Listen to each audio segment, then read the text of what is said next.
the same thing because it is Friday night, you know.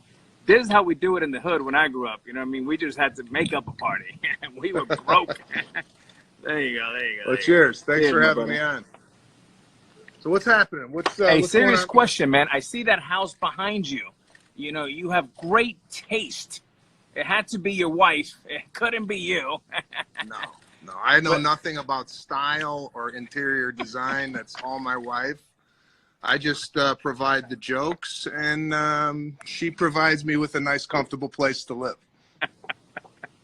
Hey, you grew up in Chicago.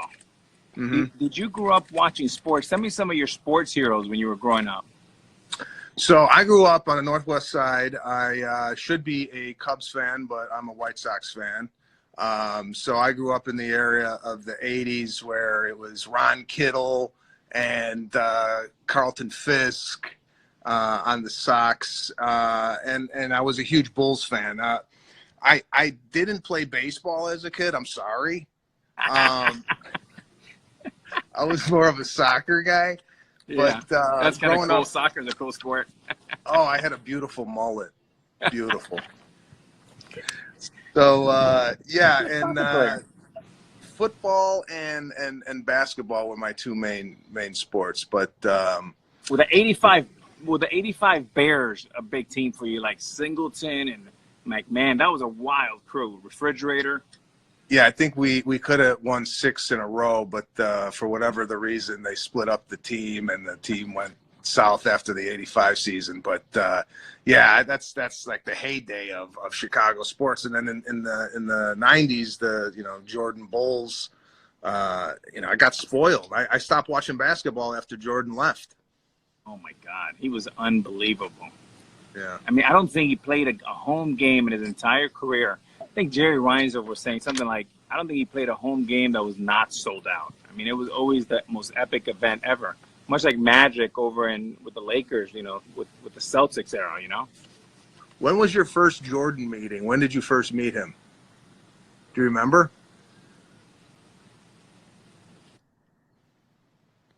I met Mike. Yeah. I met Michael when I was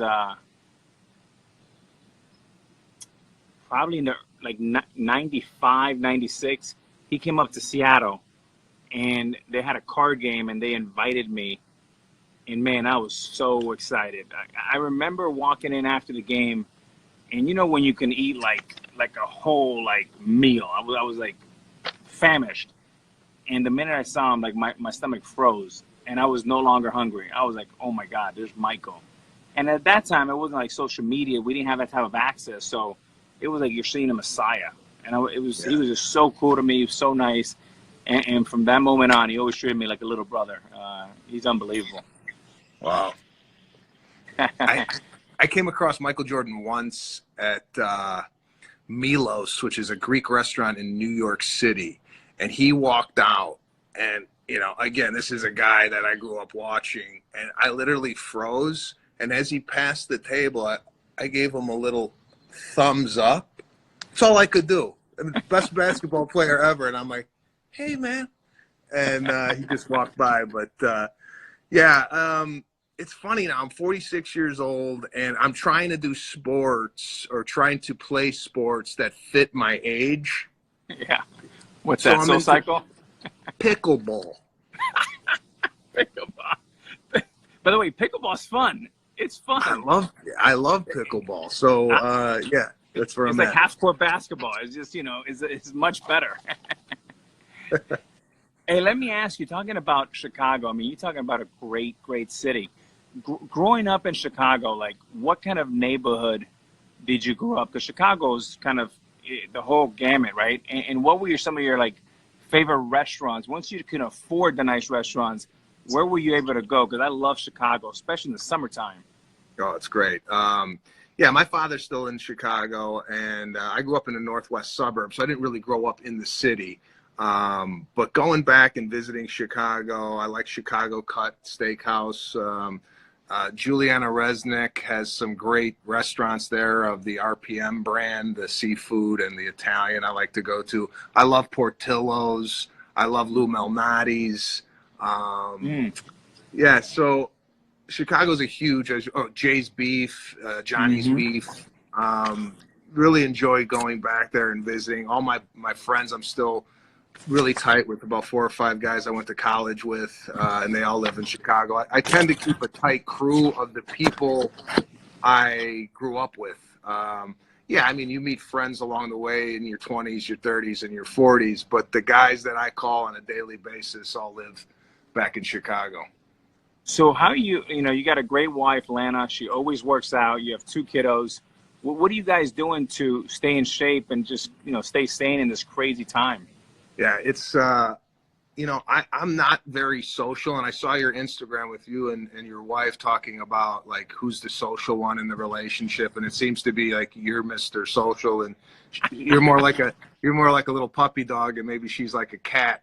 I kind of relate to your wife in the sense that I'm not really the life of the party or like let's go out with so and so. I'm more of a homebody. But being home, as long as I've been 21 days, I'm dying to get out of here. Hey, Sebastian, I've checked out your Netflix. I mean, by the way, I've watched it like 5 times. Jennifer's like, again, Sebastian? You bring this guy to bed with us every night. Can we mix it up? I said, when I see you, it reminds me so much of when we went to Boston. I saw the reaction. People love you in the East Coast. They love you everywhere. But I saw your preparation. I saw where you try to train and stay a routine and eat well. Because it's just like us. Going on the road, man, can be brutal. But, I mean, can you believe a kid from Chicago I usually go and we have 25 players. And we play against 25. But it's you alone in front of 20,000 people going crazy. Did you ever think that a kid from Chicago that came from little is now so big and fortunate? I dreamt big. I wanted to follow my dreams. My dream was basically when I came out to Los Angeles in 1998 was to do stand-up comedy for a living. I never thought it would kind of take me to the Madison Square Gardens and the United Centers of the world. My plan was never to do arenas, but it just so happened that that's kind of where it took me. But I'm very, very lucky and blessed to have the career that I've had. But it's also come with a ton of hard work. I mean, this didn't happen overnight for me. It wasn't always, Presidente talking to A-Rod. It was, I did every job. Oh, there she is. Wow. Look at those earrings. Sebastian said he's more like... Sebastian. What's going on? How are you? I'm good. How are you? You like my earrings? I do. I love a big hoop. I love a hoop. Very New York. Very. He says he's more like you, a little bit more antisocial than I'm the social butterfly. Yeah. Oh, no, this one is always surrounded by a circus over here. You know that. So and the cameras in the bay. The cameras and everything. Hey, Sebastian, did he see us over there when I had the Hulk's production and everything? He brought a 5-man camera crew to a golf course. No. It wasn't. It was the Tiger Woods event. He thought it was the A-Rod charity event. He said, "Wait a minute, all these people with you? I couldn't get my cousin, and they almost arrested him in the parking lot." That's my boy. Oh man, that's my funny. Boy. How are you doing? How are you holding up? I'm good. I've had a little bit of cabin fever. I'm not going to lie. You don't know how appreciative you are of just going to get a cup of coffee or going to out to dinner or meeting friends, and now you're sequestered to your house. And it's a change, definitely. We're trying to keep the kids entertained. I got 2 small kids, so we're doing a lot of arts and crafts and a lot of walks. I'm walking more than a senior citizen. I mean, it's like, okay, 4:30, we go on our walk in the neighborhood, so it's fun. What are you guys doing? What are you going? I saw you guys were playing a little baseball in the yard. What's a little going on? Baseball, a little catch, little hitting sometimes. Same with you. Trying to keep the kids entertained. They're like, I'm bored, and they just like lay on your bed, and you're like, yeah. I remember having that feeling anyway when I was a kid. This is like nothing new, but just just enjoying having a little bit of time. Not, you travel a lot for your work. We travel a lot for our work. So just having the time at home, just trying to make, a better situation out of a bad time for everybody, and enjoy the blessings that we have. Hey, Sebastian, anytime I feel like I'm low on energy, self-esteem is down, I tell Jennifer and the girls, let's go outside and play some wiffle ball. And I just beat them up. I hit the button. It's the only thing I can win at. One thing. Hey. I'm 0 for 99. Let me say hi to some people here. They're talking to us. Yeah, who's there? Hi, Tyler. Jessica. We love you too, Miss Carrie. Sebastian, they love you. Spiritual somebody. He's huge. He's huge. Hey, A-Rod, do you notice how the viewership skyrocketed when J-Lo entered the screen? Did it really? Yes, it did. I think we tripled. I love you guys. Johanna, Chris, you guys got to talk to everybody who's tuning in. This is how we stay connected. We miss you guys. I miss you guys. Abby I Garcia. love you guys. Looking good. I don't know who they're talking to. I can't wait. I was telling him I can't wait to watch him at one of the shows. Oh, He's yeah. going out to the big arenas. I'm going to take him to one of your shows one of these days. He has like Yeah. 2 bucket lists. It's like you and, not the bar. Who is it? Make sure you make me look cool. now. Coldplay. Coldplay. Oh, Chris. okay. I'm in good Those company. are his two. You're in good company. Anyway, good to see you. And Sebastian, Bye, Nice to see you. everybody. Take care. don't Bye-bye. forget that you and Lana coming to the wedding. I'm just going to get you for 5 more minutes here. Because, thank you, baby. It just went down 60%. Our attendance just went down 60%. Hey, let's see here. Just a few questions from the fans here. Well, I have one more too. Do you ever get nervous in front of all those people? Listen, not so much nervous, but I had an experience on the Tonight Show with Jimmy Fallon where I went out to do stand-up comedy, and a minute into my act, I forgot everything. I just went blank. It was 10 seconds of silence. And I don't know what happened to me. It never happened to me before, but I could not remember the next joke. I was stumbling. I felt like it was the end of my career. And when I went to go talk to Jimmy Fallon after that during the commercial break, I said, I'm so sorry, bro. I don't know what happened. He goes, don't worry about it. We'll edit it out. No one's going to see it. But leading up to that, I was very distracted with people backstage. I had my wife, my mother, my mother-in-law, my managers, my agents, and I let myself get kind of wrapped up in hosting everybody and not taking care of what I needed to take care of. So I learned a big lesson, and ever since then, I'm very kind of like in my own head, in my own dressing room. Nobody really bothers me. And but to answer your question, really not nervous at all. It's more of an excitement and anxiety. But once I get on stage, I don't even feel anything. I just hear the laughter. And you still enjoying it? You loving it?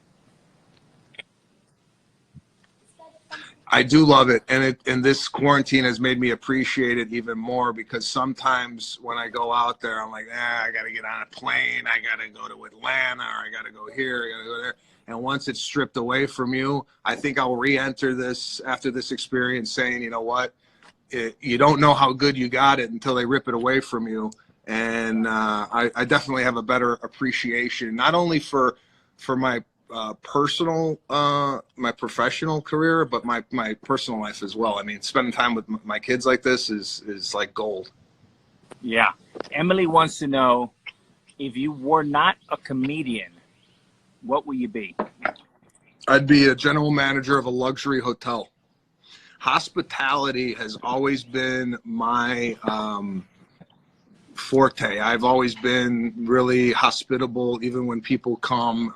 Can I say hi? Oh yeah. Oh, I'm sorry. She was watching, and now she I feels put left my out. hoops on.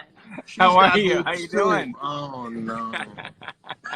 I'm like, he's either gonna kill me or be You're nice. doing. How you doing? We're good. We're good. We're having fun. I had a Good. Presidente last night. I haven't had a beer in 10 years, and it was delicious. Thank you. Yeah. Thank you. The Presidente Cheers. put her back on the map. Cheers. All right. All right, now. But yeah, I'd be general manager of I used to work at the Four Seasons Hotel in Beverly Hills from 1998 to 2005 in the Windows Lounge as a waiter. So I really actually I waited on J-Lo. I forgot to tell her when she came. No way. That's Yeah. awesome. Yeah, I waited on J-Lo. I hope she tipped well. I don't think she paid. Okay, good. Good. So yeah, I'm really familiar with hospitality, so I think I'd be a GM of a hotel. Stephanie wants to know, what's the best advice you can give a youngster that wants to be a comedian to get over that hurdle? So there's no magic formula to do this. The only thing I did, and I'm speaking from my own experience, was I was adamant about getting on stage multiple times a night, no matter where it was. I didn't get into this for the money. I got into it solely because I love making people laugh. I love entertaining people. So what I did was every night I would scope out what rooms were having comedy and who was doing comedy, and then I would go and sit there and wait. Even when I was not even on the schedule at the Comedy Store, I would still go to the Comedy Store hoping somebody would call out sick so I could then get their spot. So it was a lot of working it out on stage, just trial and error. You know, with anything, it's like repetition. You know, the more you do it, the more familiar you become with it. And then you have to have a lot of patience. You know, some people hit, they do, 5 years and they do hit. But with stand-up comedy, to be really, really good at it, it takes a good 15 years to really kind of solidify yourself on stage. So if you're getting into this, who were some of the people that you came up watching, that you studied over the years? I was introduced to comedy as a young kid. I used to watch Johnny Carson with my father when I was 6, 7 years old. I used to really love when the comedian would come on Johnny Carson and do 6, 7 minutes. And I was just in awe of, like, man, how do they remember this? How do they make it sound like it's the first time they're telling this story? So I didn't have cable, so I used to go to my cousin's house on Saturday mornings, and he used to tape all the comedians for me. So I used to watch like the Dangerfields and the Night at the Improv, all that stuff. I just consumed it at a young age and always knew I wanted to do it. I just didn't know when, where, or how. I mean, my mother was a secretary. My father was a hairstylist. We didn't have any connections to the entertainment world. So I moved out here in 1998, and it took a while, but knock on wood, everything's kind of working out. You know, the power of comedy, and especially in times that are difficult. Some of the greatest teammates I've had in the championship year, we laughed more than any team I ever played in 25 years. It's the greatest medicine in the world. And I'm telling you, like, we would be rolling over. And when you create that type of laughter, people that are happy, you spend more money, you dance better, you're happier, you play better, you win more. And I think it's really one of the great superpowers to have. And it's amazing. You know, one of the classes that they teach at Stanford Business School is a levity class. And what they basically teach there is that when you make people laugh, you make them relax, they trust you more, they negotiate better, and they're just friendlier. So it's just incredible. I mean, everybody should be watching you right now, your Netflix and everything you put out there, because we need the world right now to smile and to know that this will pass and we'll be better and stronger. And I do think that America is going to come back stronger and better and more disciplined and more grateful. And I just want to say thank you, my brother. Obviously, much love for you, and love the way you go about it. And thank you for shining some light on some of the followers that are listening to us. No, absolutely. I appreciate you having me on, and I do think we're going to come out of this. I know sometimes it might look bleak and they're not an end in sight or whatnot, and you turn on the news and they keep counting the death toll and this, that, and the other thing. Believe me, we're going to look back at this and go, wow, during that pandemic, I learned A, B, and C, and it made me a better person. So keep doing what you're doing, brother. I appreciate you having me on here. The Presidente beer is tremendous.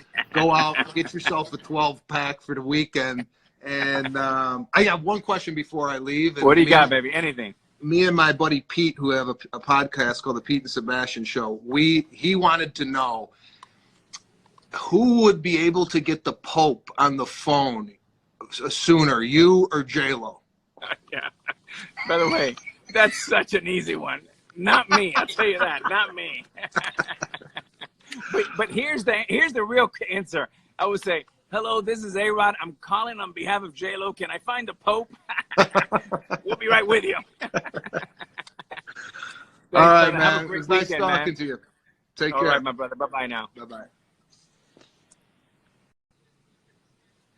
I mean, there you have it. As good as it gets. I'm telling you, every time I'm feeling a little down or kind of lost a little bit, you just pop him in on Netflix. And I've watched it 10 times, and it's like the 11th time, you know, Jen looks at me, the kids look at me, and I'm laughing like I heard it for the first time. And they're just going to give me looks. But, you know, I'm biased. I love Sebastian. He's awesome and a great guy and great wife and Lana and their kids, just great people. This is a great week. Next week, we're going to have, I'm hoping we have maybe Kris Jenner, maybe we have Aaron Judge. Who else? Maybe Doc. We're still trying to find Doc. Doc's still trying to find Wi-Fi. Doc, we're going to help you. And maybe Aaron Judge. We're trying to find him. I hope you guys are enjoying this. We're just trying to pop in here for 15, 20 minutes each day.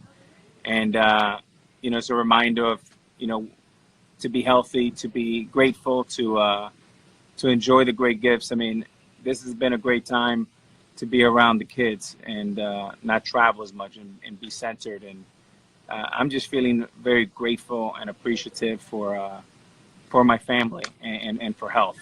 I think, again, when we come out of this, we're gonna be better for this. And hang in there, stay strong, have a great weekend. Have a Presidente is coming to your town soon. Sebastian, thank you. Gary V, Daryl Strawberry, all our great guests this weekend. We'll have another great week next week. We will see you on Monday. See ya.